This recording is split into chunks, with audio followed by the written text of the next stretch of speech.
చూడండి, దేవుడు బాబు మీరు ఇలా ఉండాలంటే ఇలా చేయాలి అని ఒక తండ్రి ఒక కుమారుడు చెప్పుకున్నట్టుగా చెప్తున్నాడు. ఎలా చెప్తున్నాడట? మనము సంపూర్ణ భక్తియు మాన్యతయు కలిగి నెమ్మదిగా సుఖముగా బ్రతుకు నిమిత్తము అన్నిటికంటే ముఖ్యముగా మనుషులందరి కొరకు, రాజుల కొరకును, అధికారులందరి కొరకును విజ్ఞాపనలు, ప్రార్థనలు, యాచనలు, కృతజ్ఞతాస్తుతులు చేయవల్లని హెచ్చరిస్తున్నాడంట. తర్వాత ఇది మంచిది, మన రక్షకుడగు దేవుని దృష్టిలో ఇది అనుకూలమైనది. ఆయన మనుషులందరూ రక్షణ పొంది సత్యమును గూర్చిన అనుభవ జ్ఞానం గలవారై ఉండవలనని ఇచ్ఛయిస్తున్నాడు. దేవుని స్తోత్రం చెప్పండి. ఇచ్చ అంటే కోరిక. ఏం చెప్పండి? ఇచ్చ అంటే కోరిక. ఆయన కోరిక ఏంటి? ఒకటి, నువ్వు నెమ్మదిగా ఉండాలి. ఆయన కోరిక ఏంటి?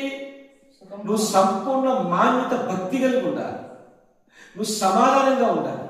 ఇంకా ఆయన కోరిక ఏంటి? నువ్వు అందరి కోసం ప్రార్థన చేయాలి, నీ స్వార్థంగా ప్రార్థన చేయొద్దు. ఇంకా ఆయన కోరిక ఏంటంట? అందరూ రక్షించబడాలి, నీ ప్రార్థన వల్ల రక్షించబడతారు. నువ్వు ప్రార్థన చేస్తే దేవుడు నీ ప్రార్థన ఆలకించి వారికి నేను ఏ కోరిక కలుపున్నానో ఆ కోరిక తండ్రి తీరుస్తాడు. దేవుని స్తోత్రం. హల్లెలూయా. మీకు అర్థమవుతుందా? యేసయ్య కోరిక ఏంటంట? అందరూ రక్షించబడాలి. ఈ సత్యాన్ని గురించిన అనుభవ జ్ఞానం, దీని గురించిన అనుభవ జ్ఞానం అంటే దీని విషయం ఏంటి అని అందరికీ తెలియాలి. దేవుని స్తోత్రం. మనం ఏం చేయాలంటే వారందరి కోసం, అయ్యా వీరికి రక్షణ కావాలి, వీరికి సత్యవర్తం కావట్లేదు, వీరు ఎన్ని సంవత్సరాలనే నేను వెంబడించి ఎన్ని ఆశీర్వాదాలు పొందుకున్నారయ్యా, ఎన్ని దీవెనలు పొందుకున్నారయ్యా, ఎన్ని మేలు అనిపించారయ్యా, పొద్దున్న లేస్తే నిన్నే తలుస్తారయ్యా, కానీ వారి జీవితంలో నీ కోరిక నెరవేర్చలేదు ప్రభు. నువ్వు కలవలసిలో బలియాగం చేశావు, రక్షణ లేదు ప్రభు.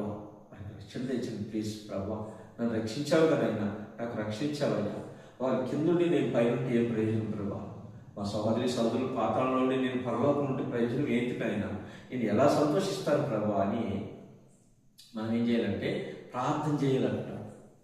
మనం ప్రార్థన చేయటం ఆయన కోరికే, మనం సంతోషంగా ఉండటం ఆయన కోరికే.